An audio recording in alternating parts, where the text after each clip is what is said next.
আসসালামু আলাইকুম রহমতুল্লাহ। প্রিয় শিক্ষার্থী বন্ধুরা, আজকে আমরা আলোচনা করবো আমরা রমজান মাসে কিভাবে পড়ালেখা করলে সময়কে কাজে লাগিয়ে প্রপারলি পড়ালেখা করতে হবে সেই বিষয় নিয়ে আপনাদের একটা রুটিন তৈরি করে দিচ্ছি, বিশেষ করে দাখিল পরীক্ষার্থীদের জন্য। তো আমরা এখানে রমজান মাসে একদম সেহরির আগ থেকে সারাটা দিন কিভাবে আমরা পড়ালেখা করবো সেই বিষয়ে এখানে সম্পূর্ণভাবে কি করা হবে, আলোচনা করা হবে। তো এই জন্য আমাদের কি করতে হবে, প্রতিদিন একটা নির্দিষ্ট টাইমে ঘুম থেকে উঠতে হবে এবং নির্দিষ্ট টাইমের মধ্যে সবকিছু টাইম মেনটেন করে করতে হবে।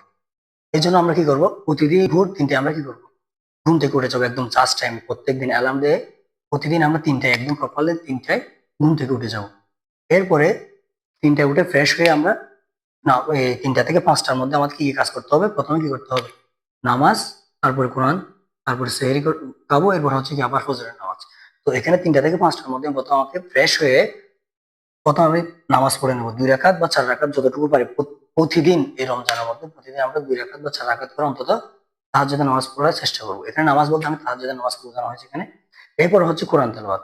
এরপর এখানে কোরআন তেলাওয়াত বলতে যারা পরীক্ষার্থী আছেন তাদের জন্য আমাদের সিলেবাসের যে বই আছে কোরআন বই, এটা পড়লে হয়ে যাবে। প্রতিদিন যে কোরআন তেলাওয়াত করতে হবে এটা কোনো কথা নেই। এর সাথে আমি যখন সিলেবাস একই সাথে চাইলে আমি কোরআন তেলাওয়াতের মধ্যে আমার পরীক্ষার যে বিষয় যে সাজেশনে যে কোরআন বিষয়ের যেগুলো আছে সেগুলো আমি পড়ে শেষ করে ফেলতে পারি। তো এখানে সাথে সাথে কি হবে, আমার কোরআন তেলাওয়াত হয়ে যাচ্ছে, আমার সিলেবাস শেষ হয়ে যাচ্ছে। এই জন্য আমরা মেইন কোরআনটা না পড়ে ডাইরেক্ট সিলেবাসের মধ্যে যে কোরআন আছে সূরা বাকারা এবং ইমরান সেই দুইটা আমরা কি করবো এখানে শেষ করে ফেলবো যতটুকু আছে সিলেবাসের মধ্যে ততটুকু। এরপরে একদম লাস্ট আধা ঘন্টা আগে, সেহরি শেষ হওয়ার আধা ঘন্টা আগে আমরা কি করবো, সেহরি করতে বসবো। এর আগে বাসার বাকিরা করুক, সমস্যা নাই, আমি জাস্ট টাইম মেনটেন করতে হবে আমাকে সময়। এর জন্য আমি একদম লাস্ট 30 মিনিট শেষ হওয়ার 30 মিনিট কি করবো, সেহরি খাওয়া শুরু করবো। 30 মিনিটের মধ্যে আমি সেহরি শেষ করবো। এরপরে ফজরের নামাজ প্রস্তুতি নেবো, নামাজ শেষ করবো। 5টার মধ্যে আমাকে সব কিছু শেষ করতে হবে।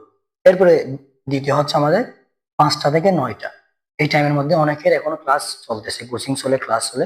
যাদের কোচিং চলে বা ক্লাস চলে তারা আমরা কি করবো, 5টা থেকে 9টার মধ্যে ঘুমায় যাও। অথবা অনেকের অভ্যাস আছে ফজর করে ঘুম আসে, তারা আমরা 5টা থেকে 9টার মধ্যে কি করবো, পরীক্ষার পড়া পড়ে নেব।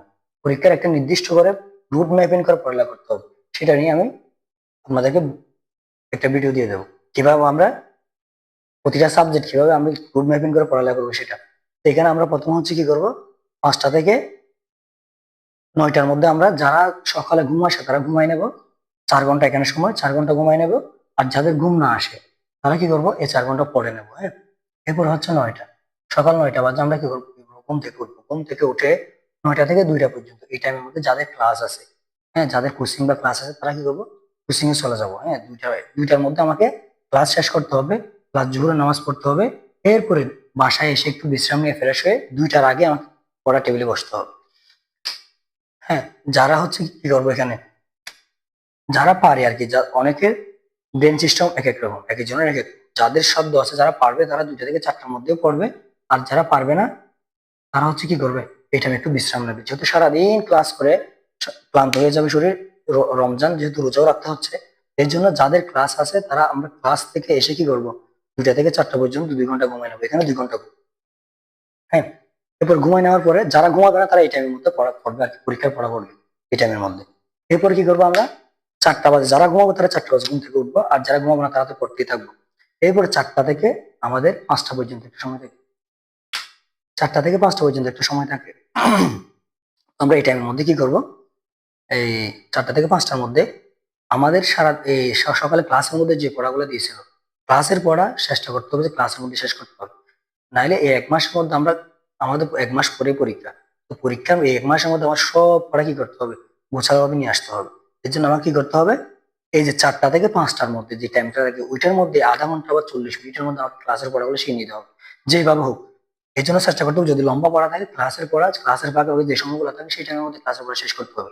কারণ বাসায় এসে আমাকে পরীক্ষার পড়াগুলো শেষ করতে হবে। এই জন্য এরপরে সাথে আমি কি করে নেবো, আসরের নামাজটাও পড়ে নেবো। এরপর আসি, এরপর হচ্ছে 5টা যখন বেজে যাবে আমরা আসরের নামাজ শেষ করবো, 5টা বা 5টা 15-এর মধ্যে শেষ হয়ে যাবে। এরপর 5টা থেকে 7 পর্যন্ত আমরা কি করবো, একটু যারা ছেলেরা আছে একটু কি করবো, হাঁটবো। আসলে সময় আসলে উপর হাঁটতে হয়, আর মেয়েদেরকে কি করতে হয়, আমাকে আমাকে একটু কাজে সাহায্য করবো। আর যাদের কোনো একটাই করতে হচ্ছে না, আচ্ছা আমি মনে করতেছি যে আমি হাঁটবো না, কোনো কাজও করবো না, তাহলে আমার আরো 50 মিনিট সময় পাচ্ছি আমি এখানে। 5টা থেকে 5টা 50 পর্যন্ত ওই টাইমে আমি পড়বো। যাদের পড়তে মন চায় পড়বো, আর যাদের পড়তে মন চায় না তারা একটু বিশ্রাম নেবো, কাজে সাহায্য করবো, একটু হাঁটবো। এরপরে আমরা 5টা থেকে এই 7টা পুরো টাইমটার মধ্যে কি করবো, এই যে ইফতারের প্রস্তুতি নেবো, ইফতার শেষ করবো।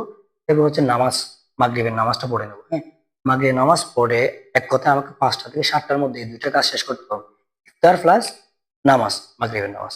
মাগরিবের নামাজ শেষ করার পর আমরা কি করবো, যখন 7টা বেজে যাবে ফ্রেশ হয়ে একদম খাওয়া দাওয়া শেষ করে আমরা 7টা বাজে আবার টেবিলের মধ্যে বসে যাবো। টেবিলের মধ্যে বসার পরে 7টা থেকে 9টা 30 পর্যন্ত এখানে এশার নামাজ শুরু হয় প্রায় 8টার দিকে, 8টা বা 8টার পরে। তো আমরা কি করবো, 8টা পর্যন্ত একটু পড়ার টাইম পাবো। ওই টাইমে আমি কি করবো, ওই যে আমি তো এর আগে আসরের আগে যে সময়টা থাকে ওই টাইমের মধ্যে ক্লাসের পড়া পড়ে নেবো। তো এখানে আমার যে পরিকল্পনা আছে, দৈনিক পরিকল্পনা যে পড়ালেখা করবো পরীক্ষার পড়া, সেটা আমরা এই 7টা থেকে 8টার মধ্যে একটা টাইম থাকবে, এই টাইমের মধ্যে আমরা পরীক্ষার পড়াটা পড়ে নেবো। হ্যাঁ, এরপর হচ্ছে নামাজ। নামাজ বলতে এখানে হচ্ছে তারাবির নামাজ, এশার নামাজ, সবকিছু আমি 9টা 30-এর মধ্যে শেষ করবো। হ্যাঁ, 9টা 30-এর মধ্যে আমি যখন আমার নামাজও শেষ, পরীক্ষার পড়াও শেষ, এরপর আমরা কি করবো, 9টা 30-এর মধ্যে যারা মসজিদে হবে মসজিদের মধ্যে প্রায় 9টা 30-এর দিকে নামাজ কি হয়ে যায়, শেষ হয়ে যায়, বিশেষ করে গ্রামে আমাদের এদিকে। হ্যাঁ, তো এরপর আমি কি করবো, 9টা 30-এ বাসায় আসবো, 9টা 30-এ আবার টেবিলে বসবো। যাদের হচ্ছে রাতে অবশ্যই ঘুমাতে হয় তারা কি করবো, 9টা 30 থেকে বা 10টা থেকে 3টা পর্যন্ত ঘুমাই নেবো আর কি। আমাকে 3টা বাজে ঘুম থেকে উঠতে হবে। 3টা পর্যন্ত এখানে আমার 9টা 30 থেকে 10টা 30, 11টা 30, 12টা 30, 1টা 30, 2টা 30, 3টা, প্রায় 5 ঘন্টা, 5.5 ঘন্টা, 5 ঘন্টা 30 মিনিট পর্যন্ত সময় থাকে। এই টাইমে আমি কি করে নেবো, ঘুমাই নেবো। যাদের রাতে অবশ্যই ঘুমাতে হয়, হ্যাঁ, যাদের ঘুমাতে হয় তারা ঘুমাই নেবো, আর যারা ঘুমাতে হয় না তারা আমরা একদম সের পর্যন্ত পড়ে নেবো। কারণ এই টাইমে দেখেন, আমরা যেহেতু ক্লাস করতেছি সারাদিন, ক্লাস করার পরে আমরা জোহরের পর আর করতে পারবো না, তাহলে এখানে আমি 2টা থেকে 4টা পর্যন্ত আমি কি করতেছি, 2 ঘন্টা ঘুমাইতেছি, তাহলে আমার এখানে ঘুম হচ্ছে 2 ঘন্টা। এরপরে যাদের সকালে ঘুম আসে বা সেহেরি করে তারাও এখানে কি কয় ঘন্টা ঘুমাচ্ছে, 5টা থেকে 9টা পর্যন্ত প্রায় কয় ঘন্টা, 4 ঘন্টা। তাহলে আমার মোট কয় ঘন্টা ঘুম হচ্ছে এখন, 4 ঘন্টা যোগ 2 ঘন্টা সমান এখানে 6 ঘন্টা ঘুম হয়ে যাচ্ছে। তো এখানে আমাদের করতে হবে যে কি, যারা ফজরের নামাজ পড়ে ঘুমানোর অভ্যাস তারা ফজরের নামাজ পড়ে ঘুমায় নেবো, যাদের অভ্যাস নেই তারা এই 4 ঘন্টা পড়ে নেবে। আর হচ্ছে যাদের রাতে ঘুমানোর অভ্যাস তারা কি করবো, 9টা 30 থেকে 3টা পর্যন্ত ঘুমাই নেবো। কারণ আমাদের যে কোনো একটা এক টাইমে ঘুমাইতে হবে। যারা ফজরের নামাজ পড়ে ঘুমাবে তারা রাতে ঘুমাবে না, যারা রাতে ঘুমাবে তারা ফজরের নামাজ পড়ে ঘুমাবে না। কারণ আমি যদি এখানেও যদি ঘুমাই 4 ঘন্টা, এখানেও যদি ঘুমাই 5 ঘন্টা, তাহলে আমার কয় ঘন্টা ঘুমের মধ্যে যদি সারা দিনটাই চলে যাচ্ছে, এখানে আবার 2 ঘন্টা, তাহলে মোট কয় ঘন্টা হচ্ছে, 6 ঘন্টা, 6 5 11 ঘন্টা, 11.5 ঘন্টা। তো আমার এখন টাইম আছে মাত্র 1 মাস। 1 মাসের মধ্যে পুরা সবগুলো বই রিভিশন করতে হবে কমপক্ষে 2 বার। তাহলে আমি যদি পুরো বই রিভিশন করতে যাই দিনের মধ্যে 24 ঘন্টার মধ্যে যদি 11 ঘন্টায় ঘুমাই, তাহলে আমার তো পড়ালেখার কিছু করতে হবে না। এই জন্য আমাদের কি করতে হবে, টাইম রুট ম্যাপিং করে এভাবে পড়ালেখা করতে হবে। টাইম নির্দিষ্ট টাইমের পর নির্দিষ্ট টাইমে শেষ করতে হবে। তো এই জন্য আমাদের কি করতে হবে, যারা হচ্ছে ফজরের নামাজ পড়ে ঘুমাবো তারা রাতে ঘুমাবো না, যারা রাতে ঘুমাবো তারা ফজরের নামাজ পড়ে কি করবো না, ঘুমাবো না এক কথায়। তাহলে আমরা সর্বোচ্চ দৈনিক এখন 6 ঘন্টা বা 6.5 ঘন্টা, এর বেশি ঘুমাইতে পারবো না। এর বেশি যদি ঘুমাইতে যাই তাহলে আমার পড়ালেখা করার আর দরকার নাই, তাহলে ঘুমানো দরকার আমার। তাহলে যেহেতু আমার পরীক্ষা অনেক নিকটে চলে আসছে, আর বেশি সময় নেই, 1 মাস প্লাস 32 দিন বা 33 দিন সময়, এই টাইমের মধ্যে আমাকে সব পড়া শেষ করতে হবে। এই জন্য সময়ের প্রপারলি গুরুত্ব দিয়ে আমাকে পড়ালেখাগুলো করতে হবে। তো এরপর হচ্ছে আমাদের পড়ালেখাগুলো আমি কিভাবে করবো, এই যে আমাদের এখন হচ্ছে এটা হচ্ছে একটা টাইম আর কি, টাইমটা আমি মেনটেন করবো। এবার আমি পরীক্ষার পড়া যেখানে যেগুলো আমি লিখলাম এখানে, এই যে এখানে হচ্ছে পরীক্ষার পড়া, আবার এখানে হচ্ছে পরীক্ষার পড়া, হ্যাঁ, যেখানে যেখানে পরীক্ষার পড়া লিখছি এই টাইমের মধ্যে শুধু আমি পরীক্ষার পড়াগুলো করবো। কিভাবে পড়বো সেগুলো হচ্ছে আমি দৈনিক কি করবো, প্রত্যেক দিনের জন্য এক একটা পরিকল্পনা নিয়ে ফেলবো। রাতে ঘুমানোর আগে আমি এর পরের দিন সকালে কি কি করবো একটা খাতার মধ্যে লিখে ফেলবো। হ্যাঁ, তাহলে আমার সময় আছে মনে করেন 32 দিন। এই 32 দিনের মধ্যে যারা দাখিল পরীক্ষাতে তাদের কয়টা সাবজেক্ট পড়তে হবে, 13টা সাবজেক্ট, 13টা বা 14টা, যারা সায়েন্সের আছে তাদের 15টা। তাহলে 32 দিনের মধ্যে যদি 15টা সাবজেক্ট পড়তে হয়, একটা সাবজেক্টের জন্য আমি টাইম পাবো হচ্ছে কয়দিন, 2 দিন বা তার একটু বেশি এরকম। তো আমাদের এভাবে পরিকল্পনা নিতে হবে, 2 দিনের মধ্যে একটা সাবজেক্ট শেষ করতে হবে। তো আমি কি করবো, যেগুলো হচ্ছে কঠিন সাবজেক্ট, মনে করেন যে কি গণিত আছে, ইংলিশ আছে, এগুলোর মধ্যে আমার তো 2 দিনে শেষ করতে পারবো না।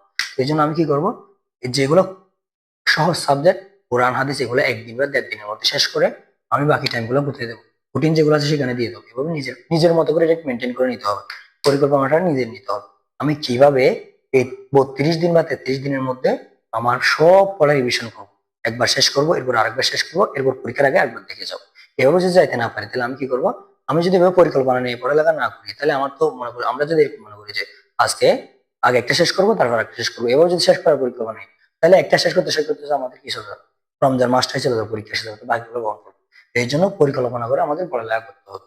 এই জন্য আমি এখানে আপনাদেরকে কি করে দিলাম, রুটিনটা জাস্ট করে দিলাম কিভাবে করতে হবে। এটা নিজের মতো করে খাতার মধ্যে লিখে নিজের মতো করে সেট আপ করে নিতে হবে। এই যে যেখানে বললাম যেখানে পরিবর্তন হবে, যারা প্রচারণ করে ঘুমাবে তারা এখানে শুধু ঘুম লিখবে, যারা পড়বে তারা পরীক্ষা পড়া লিখবে, এটা লিখে পড়া টেবিলের সামনে লাগাই দিতে হবে। অন্তত এরকম না পারলে কাছাকাছি পড়ার চেষ্টা করতে হবে। হ্যাঁ, প্রতিদিন করার চেষ্টা করতে হবে। একদিন আমি পড়লাম, একদিন পরের দিন পড়লাম না, তাহলে আমার কিরকম হবে? একদিন পড়লাম, অন্যদিন পড়লাম না, এরকম হলে হবে না। প্রতিদিন কমপক্ষে একটু একটু হলে প্রতিদিন পড়তে হবে, নিয়মিত পড়ালেখা করতে হবে। আর যেগুলো কঠিন বিষয় সেগুলো আমাকে বারবার রিভিশন দিতে হবে। হ্যাঁ, আর এখন যেহেতু পরীক্ষার সময় অনেক নিকটে, তাহলে আমি নতুন কিছু পড়ার কি করবো? নতুন এমন কোনো পড়া পড়বো না যেগুলো একদম নতুন। হ্যাঁ, এগুলো যদি কঠিন জিনিসগুলো নিয়ে আমি এখন চিন্তা করি, তাহলে আমি যেগুলো পড়ছি এগুলো ভুলে যাবো।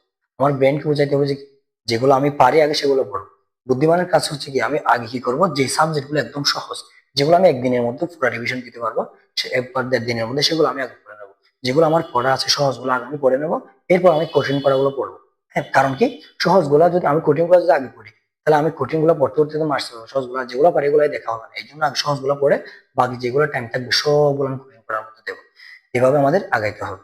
তো এটা হচ্ছে শুধু জাস্ট যারা দাখিল পরীক্ষার্থী তারা এভাবে পড়ালেখা করবে। চাইলে বাকি যারা এই এটা 26 সালে পরীক্ষার্থী আছে, আমরা দাখিল পরীক্ষার্থী, তারাও রমজান মাসে চাইলে এইভাবে সময়টা কি করতে পারি, কাজে লাগাইতে পারি। এবং যারা আলিম পরীক্ষার্থী আছে, আমরা 25 সালে আলিম পরীক্ষার্থী, তারাও কি করতে পারি, এভাবে লিখে জাস্ট রমজান মাসটা যদি আমি এভাবে লিখে পড়ালেখা করতে পারি, নিজের মতো করে যে টাইমগুলো আমি যে নিজের মতো করে সাজিয়ে কি করবো, নিজের টাইম নিজে সাজিয়ে নিজে লিখে যেখানে যেখানে আমি যেটা পড়বো সেটা লিখে কি করবো, রমজান মাসটা কাজে লাগাবো। কারণ এই মাসে চাইলে আমি অনেক পড়ালেখা করতে পারি।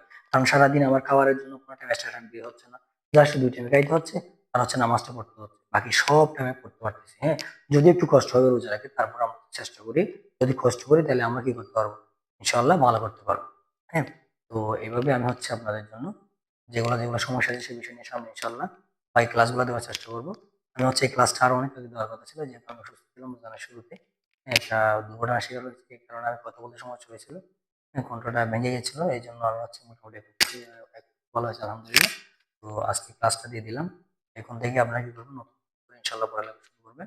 পরবর্তীতে কোনো সমস্যা হলে কোন কোন বিষয় আপনাদের দরকার সেই বিষয়ে বলবেন, আমি সেই বিষয়ে আপনাদের জন্য ক্লাস তৈরি করে ইনশাল্লাহ দেওয়ার চেষ্টা করবো। আমার তৌফিক ইল্লাহ বিল্লাহ। আসসালামু আলাইকুম।